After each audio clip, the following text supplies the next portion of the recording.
Welcome back to Modern Business Podcast. I'm your host, Ryan Hicks. Well, sometimes your host, because we are now having folks, guest hosts like Zach Fishman, host the Millennials in Franchising, and we have another segment coming called Women in Franchising, and we'll announce soon who's going to be the guest host of that. But today's podcast, I sat down with Greg Forsythe, who is the Director of Brand Strategy and Marketing for DEKA LASH. DEKA LASH is a fast-growing eyelash extension brand. They've got small footprints, I think around 1,000 square feet. I don't have any notes in front of me, but they're growing very quickly. Today they have 32 locations open. They've got 170 or so, I believe, in development, and a really good executive team, and a team that has a strategy dialed in on all fronts. But what we're going to talk about today is how our guest, Greg Forsythe, is approaching marketing and branding and digital and strategy and social and a bunch of different topics thereof. And we get into some really cool stuff. He gave a really awesome, what I would call gold nugget, as it relates to how a free way, one free way, completely free, for you to really stand out as it relates to reputation, and how to, like, a really unique idea, and how to follow up with people who maybe give a very good review. And so I think you'll enjoy that and much more in this podcast with Greg Forsythe, Director of Brand Strategy at DEKA LASH. Welcome, I'm Ryan Hicks, and this is Modern Business, the podcast to learn from franchise business leaders and explore new business technology. Our community is about sharing knowledge and tools that help us achieve our goals in business and beyond. Thanks for being here, and welcome to Modern Business. Welcome back to Modern Business Podcast. Today we have the Director of Brand Strategy and Marketing at DEKA LASH, Greg Forsythe. Greg, welcome to the podcast. Thank you, Ryan. So today we're going to be chatting about digital marketing. We're going to chat about some brand strategy, and I know that you've done speaking on different panels on the topic of reputation management and a bunch of different things related to the subject, as you're an expert in all the above. And you've got some practical insights to share as it relates to all the above. So let's start off first, though. Tell us and tell our listening audience a little bit about yourself and your career journey, I guess I should say. Sure. I'm a bit of a marketing geek, self-proclaimed. My passion really did start when I was young. I would remember going on trips with my parents, and I'd be looking out the window as we were driving, and tractor trailers would pass by, and I always paid attention to the logos and what was on the side of the truck. And I was so fascinated with branding. Even at that young of an age, I knew I wanted to do something in that field. I don't think I had any direction back then. It was just more of an infatuation with design and logos and branding. And, I always loved billboards and advertisements. And my first opportunity came, we had a local newspaper called the Indiana Gazette. And what they did every year for school students is they offered a contest, and it was an advertising contest, believe it or not. And each student would get a chance to design an ad for a local business. And I remember the first one that I won with was for a local bank called Vanguard Bank. I don't even think they're in existence anymore. But I remember even at that age taking it really seriously, like I was doing this for a job, and it was just a contest. Yeah. But I had so much fun. And the next year I did one for another defunct company called King of Carpets. So that bug bit me early on. And it just kind of went on from there. My mother was a fine artist, and she sold oil paintings, and she did everything on commission. So I remember when it was time to go to school, she made me promise her that I would not go into the arts. She said, "You can do whatever you want. Feel free, but just promise me you're not going to go into a career in the arts, because there's no future in it," she told me. So I heeded those words, and I went to Penn State. and I studied operations management. And my first job out of college, I realized that this isn't really what I wanted to do. So I wanted to advertising and work on brands, and so I got an opportunity to use my art skill, and I broke in on the graphic design side. And eventually that led to becoming creative director. And I got to work on a lot of product lines and marketing and merchandising, and that was all within the fashion and beauty industry. And that was around the same time I started to focus on my own company. And I left the fashion and beauty world and started working in tech. I competed against Google on some search engine technology, which anybody that is marketed against Google knows how hard that can be when they can shut down your ads. So that was a lot of fun. I gained a lot of insight there. And after technology, I broke into the franchising world. I was recruited out of a company, I was recruited by a company that was coming out of Connecticut, and they were relocating their headquarters to Pittsburgh. And it was a good fit. And my first role in the franchising world was director of marketing for JC Franchising. And what an experience. I mean, just all the facets of marketing that goes along, with the mentoring and the coaching, and devising plans for national marketing, local marketing. It really encompasses everything, and it can be quite daunting. There's a lot of work on the franchising side, and any marketing director listening to this knows that it's like. It's like having three roles within the marketing department, because not only you worry about national marketing and branding, but you're worried about marketing on a local level for your franchisees, and you are worried about franchise development and sales as well, which is marketing to a completely different crowd than your clientele. So it was very cool to end up here, and now I work as the director of marketing. I'm the director of brand strategy and marketing for DEKA Lash, and I consult for various industries. So it's a lot of fun. I would not want to do anything else for my career. Greg, that makes a lot of sense as you talked about the technology piece, because in your role and what you do, there's a bit of it's very dynamic. Like you mentioned, from the marketing perspective, the local level, the national branding, as anybody in franchising knows, and marketing, but you're also having to make decisions as it relates to technology. You're having to take a lot of things into consideration. Also, I think your fashion background is also unique, especially applicable to what you're doing today and some of the topics that we're going to get into. But that actually makes a ton of sense. I didn't know that about the Google. What was that company, by the way? I'm just curious. The parent company was Micronics, and I worked for the MaxCat division. We made search engine technology, mostly appliances and stuff that was offline. We had a lot of government contractors and private industries that had to keep some information protected. Yeah. And the second comment, by the way, that I have is that once you get bit by the franchise bug, folks tend to stay. It's usually not by design, but then you get sucked in and then you love it. And so, yeah, that's interesting. Let's start with some reputation management stuff. We're going to move in and get into some marketing related topics. But when it comes to reputation management, how do you look at it? How do you approach it in kind of the modern world that we live in?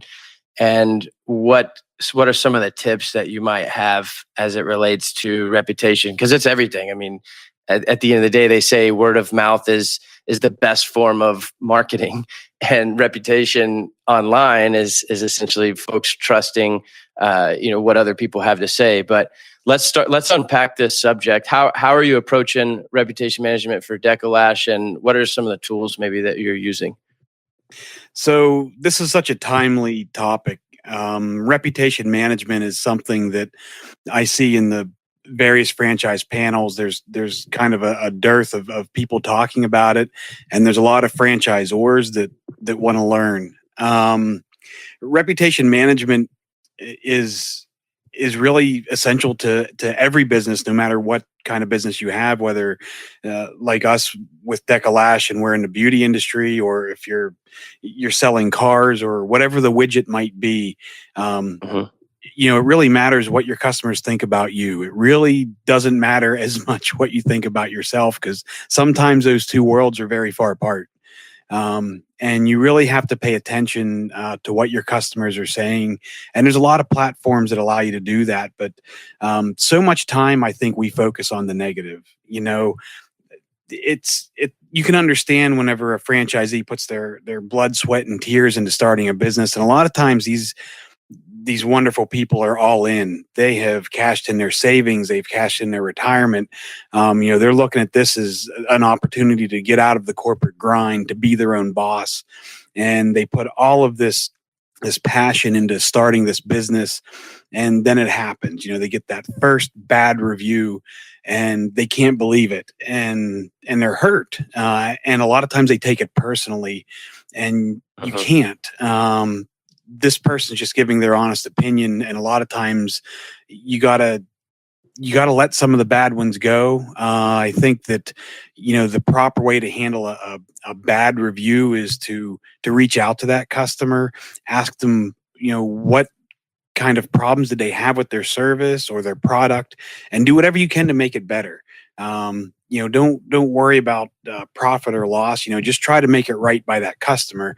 Now, there's a lot of stuff written about what to do and not to do online with your reviews. You never want to offer anything online, because that can lead to more bad reviews just for people seeking to get something for nothing. And that's rare. Yep. Only about 20% of people will leave a review in the first place. So whether it's a good review or a bad review, they thought about it before they just went online. And unfortunately, I think with social media that we tend to gravitate towards the negative. I know myself, I can be very pessimistic when I'm looking at product reviews. If I'm searching for something on Amazon and I want to make that purchase, I usually go straight to the 1-star reviews and I try to find out what's wrong with this product. Why aren't people happy with this product? Is it a customer service issue or manufacturing issue? But as companies, we don't spend enough time on the positive reviews. And that's really where the power of reputation management lies. For someone to take the time out of their day to leave you a good review, that they enjoyed their service and they really liked the product and the quality of the service that they got from you, that says a lot. I think as owners, we can really capitalize on that. That is an opportunity for us to reach out to that customer and see what kind of business that person's doing. If they are purchasing a lot from your company or they come back for repeated service, they're already a fan. They're already a brand ambassador. We just have to capitalize on that. We just have to reach out to that person. And I'm not talking about hey, here's a 10% off coupon or here's $5 off your next visit. Everybody does that. That is, that's just what we hear when we talk about, ambassador programs or what kind of loyalty or rewards. And that's, you touched on it, Ryan. That's some of those ideas that are always regurgitated. But you got to reach out to that customer, give them something over the top. If your business is a membership model and you have a customer that's a raving fan and they're giving you 5-star reviews, give them a year membership for free. Give them something that they can go out and brag to their friends or talk to their parents or tell the entire world on social media that, wow, this company just gave me something out of the blue. I wasn't expecting it. Their customer service department just called me and just gave this to me out of the blue because I'm a good fan and I'm a loyal customer. So there's really a lot of power in those positive reviews, and it's really kind of digging deep and seeing, how does that benefit us, and how can we make this person a brand champion? How can we send them out there and they'll talk about our product and give us a boost to that word of mouth? Because you're right, Ryan, word of mouth still accounts for, I think the last thing I saw was, between 30-40% of new business. That's a really, really, really amazing way to look at it. It's something that not a lot of people do. Basically over the top, wow them, earn a fan for life, and that's exactly what happens. And don't you think they're going to go tell everyone they know? They absolutely will. And I think you are right. A lot of people do look at the negative. They're talking about how do we go either capture the bad reviews and make sure that they don't happen or handle them. You mentioned something. So basically you said when you've got this raving review and it's obviously someone that's very happy. So do you go research or do you encourage managers to go look in the POS and research before you start going awarding, or how do you look at that? Yeah, it's something that's just you use it as a tool, and you don't just do it for everybody. You don't want this to be a loss leader by any means, but I definitely encourage everyone to look into their POS, see what kind of customer that person is. A lot of times you can spot them. They've given you a review when they come into your store. They're always talking about how much they enjoy it. So your staff usually already knows. They may already know who these brand ambassadors are. And once you have the good review to go with it, you can just help solidify that. And you got to look and make sure that they are someone that's returning and they're going to be a customer that keeps coming back. And it's a nice reward, especially if they feel that they are a loyal customer and they have been spending a lot of money or a lot of time with your product. It can, like you said, it can be a way to hook them for life. And they, one happy customer like that can bring you in, 5, 6, or 7 new customers, over their customer lifetime value. So it can really be a boon to the bottom line if you do it right and do it appropriately. Agreed. How do you look at influencer marketing? There's a lot of rage about that. There's a lot of thoughts and ideas on both sides of the coin, saying from a national level it could be a waste, and some people say the opposite. But how are you looking at influencer marketing in general? That could be local, it could be national, all the above.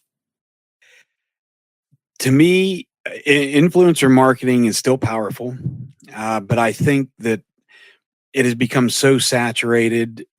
If you're listening to this podcast and you may not have engaged in influencer marketing up to this point, you could be getting in a little late. And what I mean by that is there's a lot more precaution you have to put in to influencer marketing today that you didn't have to 3 or 4 years ago. We know that, it's a system that can be gamed. People can buy followers and they can approach your company and say, hey, I'm an influencer. I have 20,000 followers. And that's easy to check out. That's easy to confirm. But, really what you're looking for is how many of their followers are engaged. You could have 20,000 followers. And we've run into this, we've had influencers approach us and say, hey, we'd love to rep your product, give us a free membership and we'll tell everybody about it. But when you go to their social media accounts, they don't engage. They don't respond to their followers. They may only get 10 or 15 comments on a post. They don't get many shares. So really, it's not about how many followers that person has. It's how well are they engaged with the followers that they do have, because they may have 500, but they respond and everybody comments and they share. Those are the ones that'll really give your brand more bang for the buck. And I really do look at it on a local level, Ryan. I think that there are some national plays on influencers, but the stakes are a lot higher.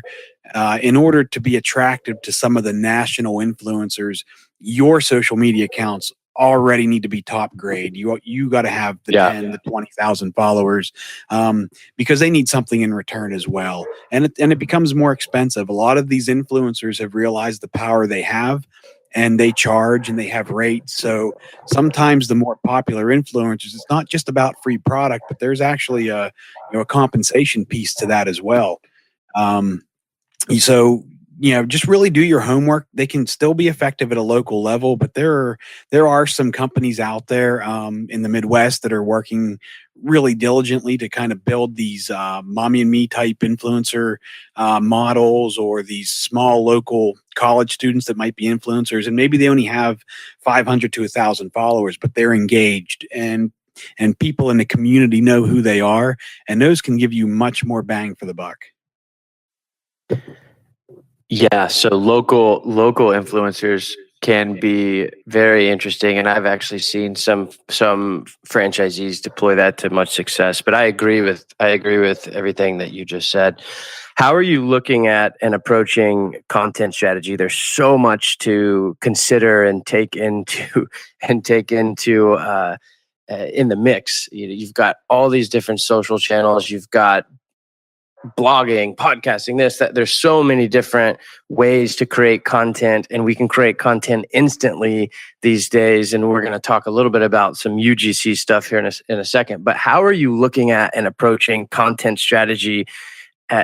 Because it can be overwhelming and it can overload. I'm thinking of, in my mind, two different conversations I'd like you to speak to. One is from the national level, as your role, guiding the national marketing and branding and direction for your brand, for your franchise brand.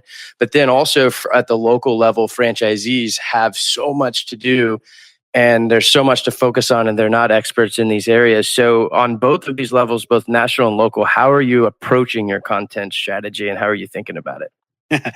Wow, that's a really big question. That's like asking me, hey, how are you approaching marketing? Because content really is king, right? And wow, it's important to understand your brand really, really well before you dive into a content marketing strategy. You really have to plan it out, and you have to know what direction your company's headed. There's so much content out there, and there's a lot of vendors that'll reach out to you and say, we can help you with your content, and we can produce content for you. And that's true. And if you are strapped for time and you just don't have the resources to put to it, you need to do something. And sometimes that can be a good avenue, but the best avenue is to generate your own content. You need to establish your brand as the expert in something. And it can't just be a part of your industry that's a commodity. So if you sell cars and a neighboring competitor sells cars, what is your brand differentiators? That's really what you need to put into your content. And another avenue to that is to listen to your customers. I like to take a very analytical approach to content marketing. If you dive deep into your analytics, you can see where your search queries come from. After you run all the Moz tools and after you run all the Google Analytics, take a really deep dive into your query streams and find out what kind of questions are leading customers to your brand.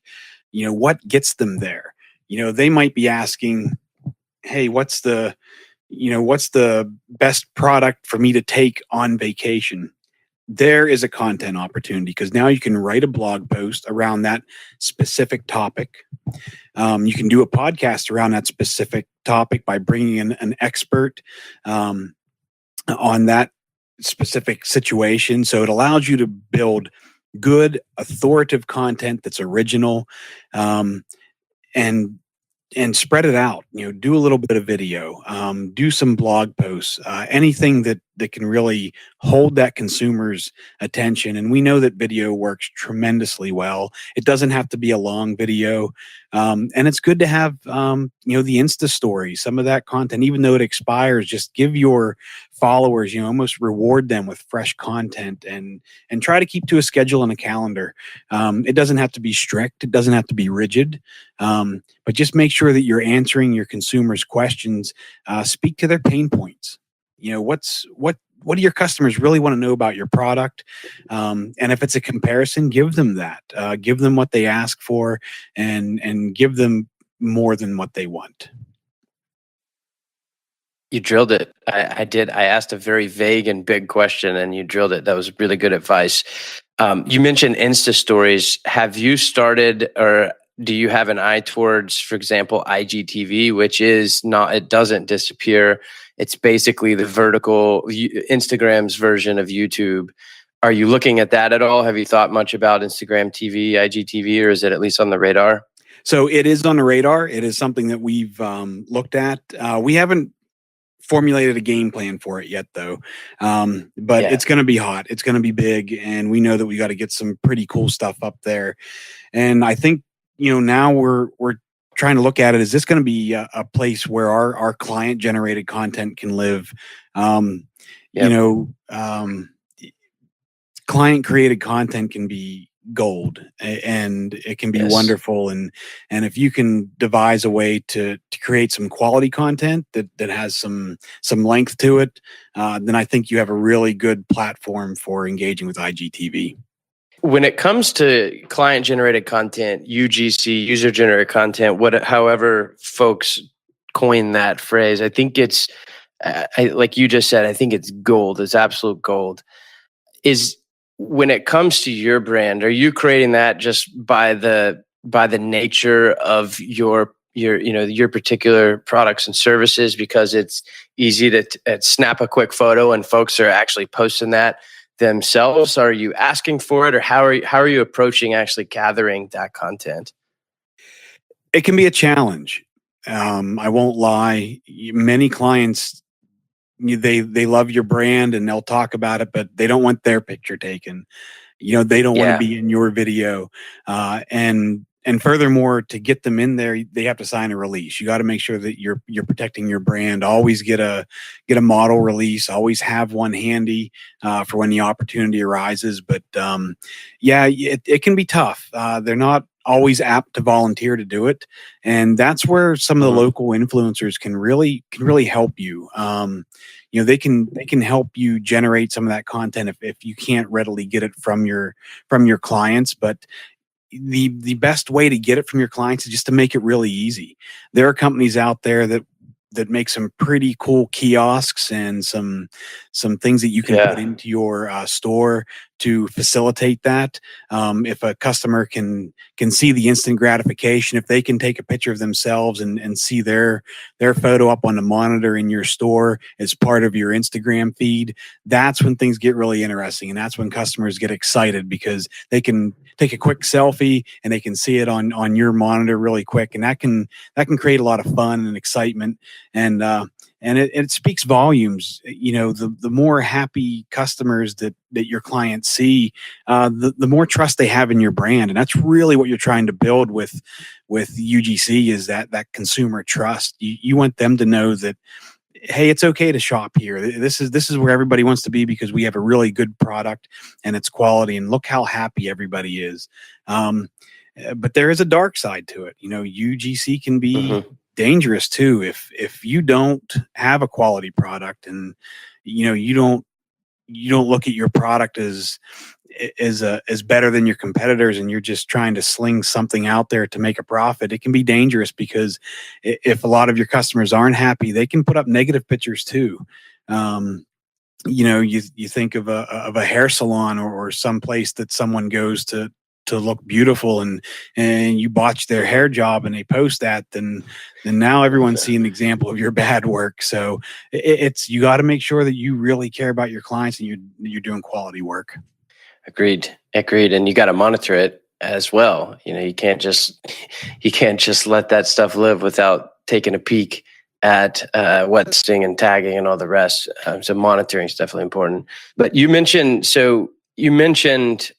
looking at different kiosk vendors potentially for the selfie walls and different things like that. That brings me to the next topic that I want to discuss, which is the fact that there are countless marketing and technology vendors that are out there.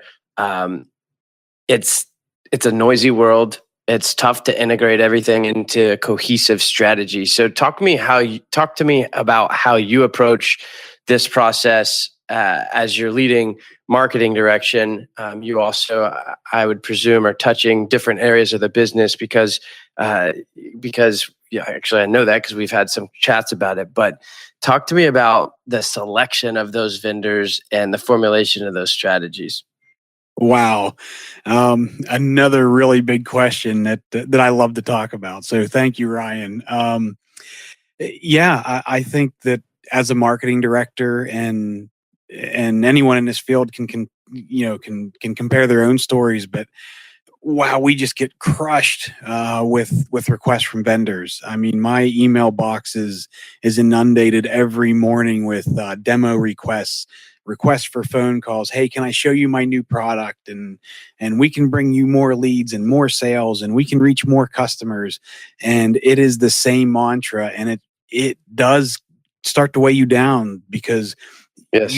you just do not have time to try out each one. You want to, but it can be really tough, and you really have to be wary of those that overpromise and underdeliver, because there's a lot of them out there. And granted, a lot of them snap up that low hanging fruit, like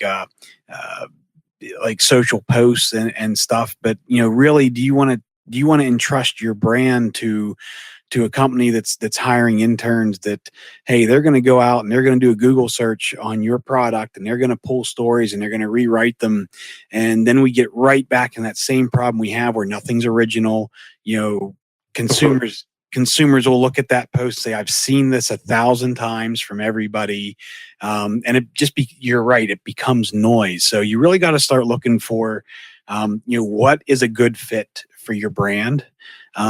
If a company comes to you and says, "Hey, we've been doing marketing for a feed store, and we have all of the name brand feed stores in the Midwest, and we think we can help you, and you're a beauty brand," it's not going to work. They don't know your business as well as you, and it's going to take them a long time to get up to speed. You want to find partners that are in a similar field. Maybe it's not the exact same field as you, but they're going to need to know some of the ins and outs of your industry in order to help you. And you really want partners that can help you grow. And that's the other big thing, Ryan, is you got to make sure whatever solution, especially in franchising, that it's scalable. I sit here and I can say that because I've made lots of mistakes in my career about scalability, and it's something that's really hard to teach, and it's something that sometimes you only learn trial by fire. But your solutions have to work for franchise 1 through franchise 500. And maybe there is a couple steps along the way. Maybe there's an intermediate step, but sometimes the vendors you start out with, they can only get you up to 100, and then you're going to have to make a jump to the next one. But you really look for partners that can grow with you and have the capability to handle many, many locations on the franchise side, and really provide almost a technology first approach, Ryan. That's the way I kind of look at vendors now, is, what kind of platform can you provide me that, I can build my libraries in, I can put my content in and kind of serve this out and schedule it and make it as easy on myself as possible. Because if you provide me with a solution that I have to continually manage, I haven't done myself any favors, and I haven't done my franchisees any favors either. Agreed. Something that we haven't talked about, but I'm curious as your opinions on, have you instituted, or I don't know if that's the right word, have you implemented any kind of chat bots, or have you looked at different chat bots? I know there's Facebook Messenger, there's different types of bots that you can utilize, or maybe it's on a website. Do you have an eye towards that at all, or not really for your brand? Oh, definitely. It's something that, as we progress, I think that I'm going to throw it back a generation to when people would call and get the old robot on the phone, and it was very stiff and static, and you had to press buttons, and nobody enjoyed that experience. And honestly, Ryan, I think that has set the industry back, because I think that was the general perception of when you hear someone say chatbot, that's what it's going to be like, this really archaic experience that's really bad for your clients. But that's no longer the case. Some of the solutions I've looked at this year are absolutely wonderful. You can build a knowledge base. The chatbots converse with your clients, and they serve up solutions, and it just makes it really quick and easy. I know myself, I would rather self-serve. I'd rather get an answer to my question the right answer, away yeah. and bounce. So if a chatbot can serve me what I'm looking for, I'm super happy. It can be a little bit tricky on the service side because a lot of times people have questions about appointments or cancellations, and you need a software that can sense that. And if it requires empathy or human input, then it can kick you over to the call center. But I think there's some really good solutions out there, and there's a lot that we're looking at. And but boy, that really gets into a bigger subject because now you're talking about your CRM and integration with your whole work. So yeah, there's some out of the box platforms I think that work really well for companies just starting out. But you can get some really really powerful AI to work on your website and integrate with your systems. Yeah, what a fascinating time that we live in. There's a whole can of worms there that we're just going to leave.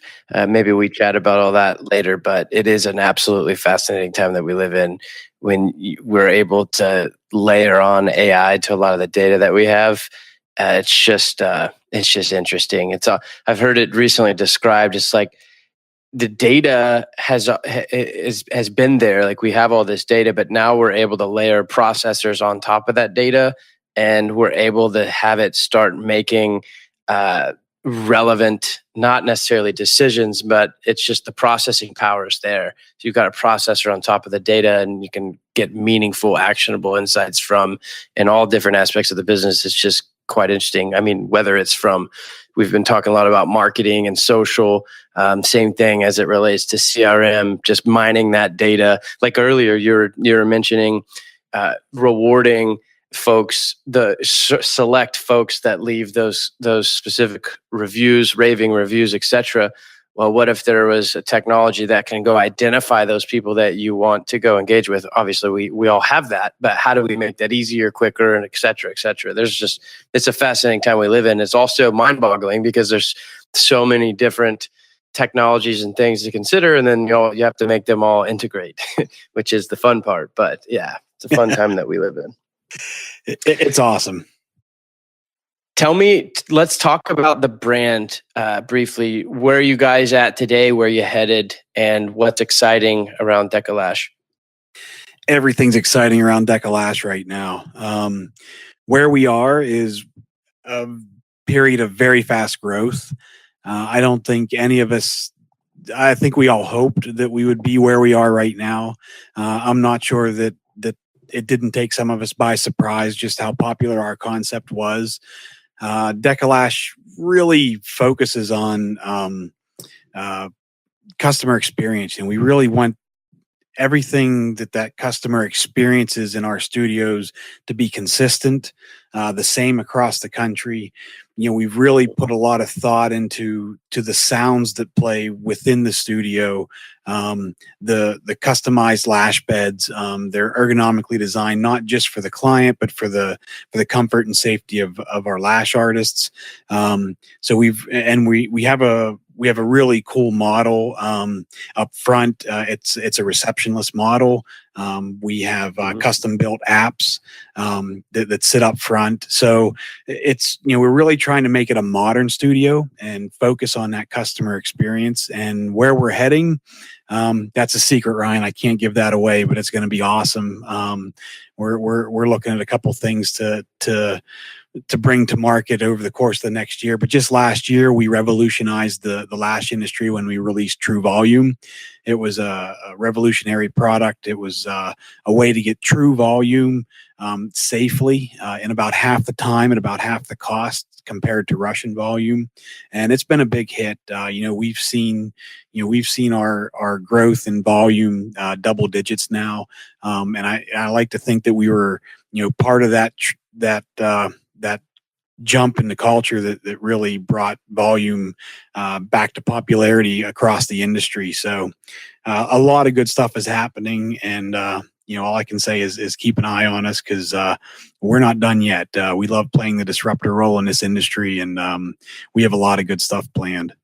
Excellent. Well, Greg, thank you very much for your time here. Any parting words of advice for marketers out there, maybe speak to some folks that are trying to get to the position that you guys are at today as you've done a lot of this growth. But any parting words of advice? Never settle. Never say that it's good enough. Always challenge yourself to do better, and really keep an eye on your competition. Look at yourself honestly and objectively.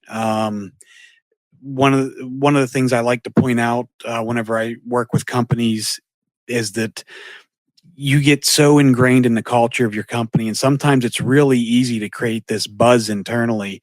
The executives are all happy, and the directors and the managers, there's this great synergy.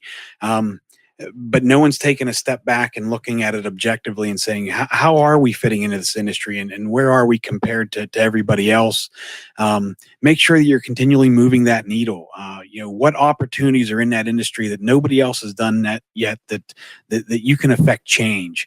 Always try to be one step ahead of everybody, and you're doing a good job when you see your competition react to what you're doing. That's your marker. That's your indicator. When you can take a hold of something in the industry and get everybody else off their game plan, and like they say, imitation's the most sincerest form of flattery. Even if they come with press releases that mirror your own, or they come at you with ideas that copy yours, you can kick back and say, I made them do that. I made them pay attention to us. I made them change whatever their game plan was for the next 18 months. I made them change it. And I affected change in this industry. And now you're in the lead. Even if you're not the sales leader in the industry, even if you don't have the most number of units, you're leading that industry now. Now you have everybody reacting to what you're doing.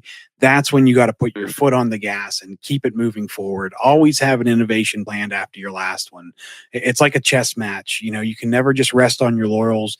Never get overconfident and say, hey, I've accomplished it. We did it.